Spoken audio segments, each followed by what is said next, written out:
Who is the top gardener? A name whispered in the darkest corners of London. But why? Why does J.'s legend echo through the underbelly of the city, from back alley deals to midnight races? Today, we pull back the curtain and find out why. The rain hammered the cracked pavements of Canning Town the night J. made his first real move. The night he stopped being a boy with jokes and started becoming a legend. Under the neon haze and the broken streetlights, a 14-year-old kid, bag padlocked and pockets full of snacks, realized the £10 a week life wasn't built for him. He needed more. He would have more. And if the world wouldn't hand it to him, he'd take it.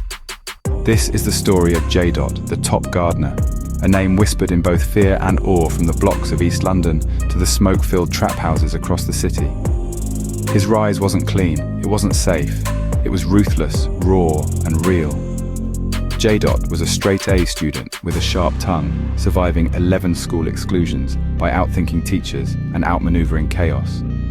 Raised under the iron hand of a fierce single mother, discipline was drilled into him, but so was rebellion. By year 9, the schoolyard wasn't a playground, it was a marketplace. Poundland resupplies, padlocked backpacks, secret stashes hidden from his own mum. J. was playing chess while the others played tag. But even that game was too small. As the years rolled on, whispers from the underworld reached his ear.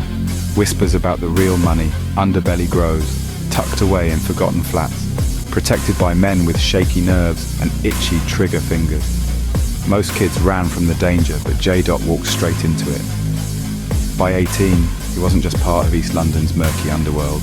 He was rewriting the rules. Armed with nothing but nerve, a handful of loyal affiliates, and streetwise cunning, J. became the king of, let's say, repossession. Entire grow operations vanished overnight, as if London's streets had grown a ghost. Mandem would whisper, "There's a spot in Custom House, flat 32, he said once, the memory sparking a rare smile. And by the next morning, flat 32 would be stripped bare, no plants, no trace, no mercy. It wasn't luck, it was precision. Timing the busts, reading the setups, sensing betrayal before the trap was sprung. He moved silent, striking in hours where the city barely breathed. Every grow he took was a defiant roar against the system, and every stack of cash he pocketed pulled him deeper into legend. The streets crowned him, the top gardener, not for what he grew, but for what he stole.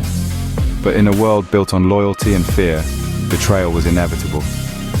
At 19, J. got snatched, caught with a firearm, a silent nod to the protection needed when you play at these levels.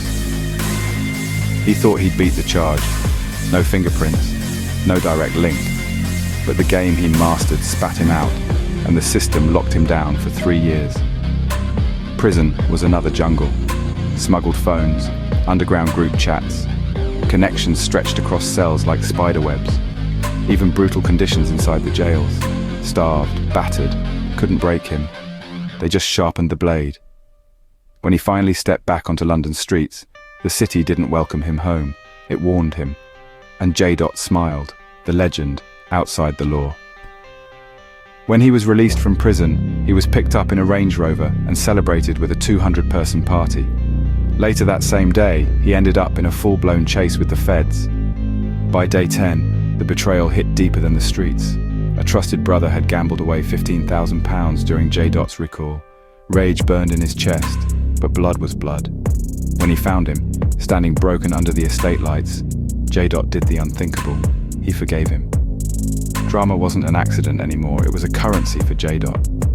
He faked his own kidnapping for a music video. Feds scrambled, his own family wept. J. laughed it off and dropped a track that shook the block. New battles, but the same warrior. Today, J. is a storm breaking across industries, taking on a magnitude of new ventures. From music to kickboxing, the possible outcomes are endless. The world that once tried to bury him now watches, waiting. Will the top gardener conquer the charts, the streets, and the ring? Or will old ghosts, jealous rivals, lurking feds, debts unpaid, rise from the soil to drag him down? Only one thing certain, J. isn't done planting seeds, and this time, the whole world's going to feel the harvest.